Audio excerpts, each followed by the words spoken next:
welcome back. Today we'll be reading 3 chapters from The Golden Key and 22 additional essays by author Emmet Fox. Chapters 6, 7, and 8.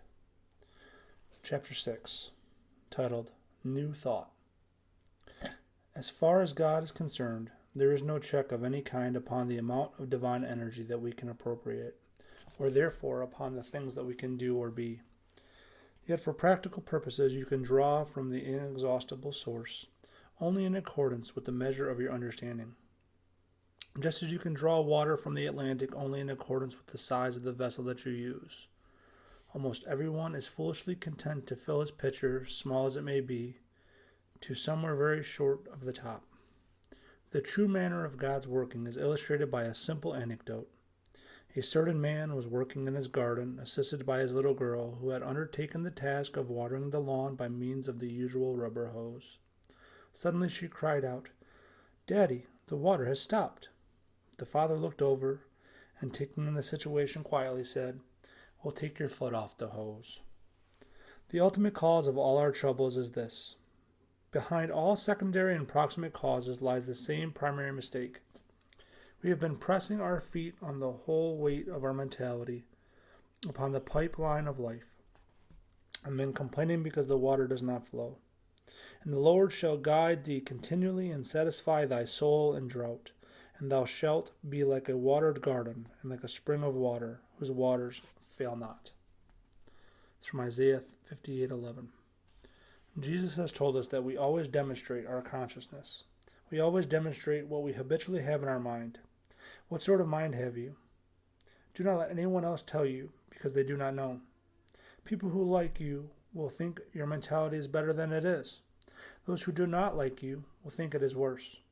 Just examine your conditions and see what you are demonstrating.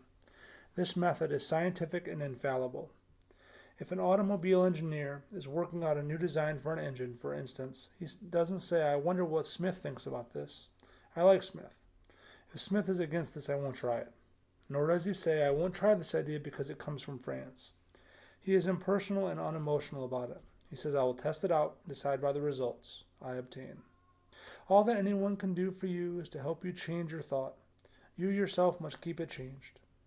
No one else can think for you. No man can save his soul or pay his brother's debt, and I will put a new spirit within you. Ezekiel 11:19. End of chapter. Chapter 7. No reality in evil. Never recognize evil as having any reality. Never grant it the courtesy of the slightest or most formal acquiescence.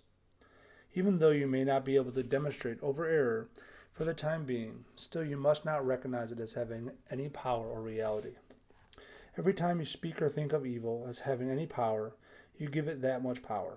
Every time you allow it to scare you, you give it that much authority. Always fight error in thought, not in the sense of struggling with it, but fight in the sense of knowing that it is only false belief. Do not let it rest quietly in thought, but harass it.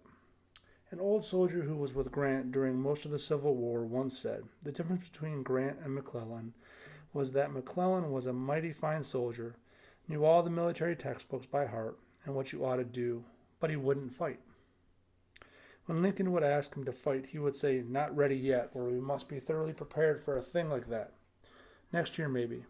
But Grant, he was always fighting. No matter how few men Grant had with him, if the enemy was anywhere near, Grant took a sock at him.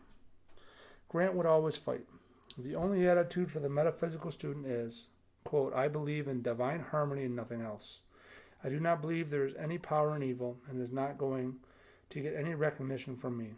The truth about my problem is true now, not next week or next year, but now. And the truth concerning anything is all that there is of it." End quote. This is the scientific way of fighting and harassing error to see that it has no chance to dig itself in. This is the General Grant touch. Judge not according to the appearance, but judge righteous judgment. End of chapter. Chapter 8. Prophecy for yourself. Thoughtless people sometimes say that our affirmations and meditations are foolish because we state what is not so. Quote, "To claim that my body is well or being healed when it is not is only to tell a lie," end quote, said one distinguished man some years ago.